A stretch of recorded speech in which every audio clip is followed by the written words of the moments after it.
আবার একটা। তো বন্ধুরা এখন আমরা ভুলা নিয়েছি তো একদম। ভুলা 500 গ্রাম ওই দিকে এসে আমরা ভুলা দেখি নিয়েছি। দিদিরা অনেক লাইন দিয়ে কাটছে। আর কোন দিদির কাছে দেবো? যা, দিদি কি দিদির ফাঁকা আছো? এই দেখো দিদির কাছে দিয়ে দিদি দিচ্ছি। কত লাগবে দিদি মাছটা কাটতে দেখো? 10 টাকা দাও। 10 টাকা? একটা মাছ 10 টাকা? একটু আর কম কিলো হবে কত? না? কিলো তো 20 টাকা, 100 গ্রাম মাছ কাটলে 10 টাকা। আচ্ছা ক পিস হবে? এতে ক পিস হবে দিদি? আমাদের ক পিস লাগবে বলো? আমরা তো 3 জন আছি। 3 জন আছে সেই 6 পিস করে দেবে? একদম দেখা দেখো যাক দিদি দিদি ভাই কত সুন্দর করে পিস করে দেবে তাই না? একদম দেখো। ও ভাই দেখো বডিগুলো দেখো আর স্পিড দেখো।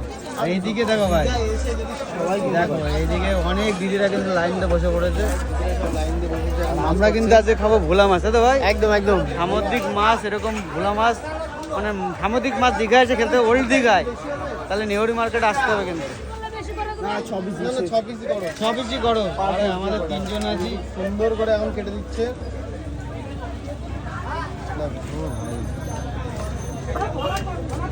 দিদি মাছটা কেমন হয়েছে? ভালো হবে? টাটকা মাছ দেখছো?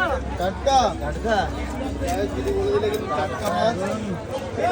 টাটকা খাবো ভোলা মাছ কি দিয়ে বলো ভাই? 6 পিস হয়েছে দেখো। এর পাশে যা পাবে ভালো মাছ। 6 মাথা তাতে 6 পিসই হয়েছে। দিদি, এই মাছটা একটা ছোট করে দিতে পারবো? কেন মাথায় মাছ আছে? ঠিক আছে ঠিক আছে, চলো মাথায় চলো যা। চলো দিদি মাথায় মাছ রেখে দিয়েছে ওই জন্য 6 পিস করে দিল। যাই হোক চলো মাথা দিদির কাছ থেকে মাছ কেটে নিলাম। যাই যদি ভালো লাগে অবশ্যই লাইক করে দিও। চলো চলো আরো কি ভাই টাটা।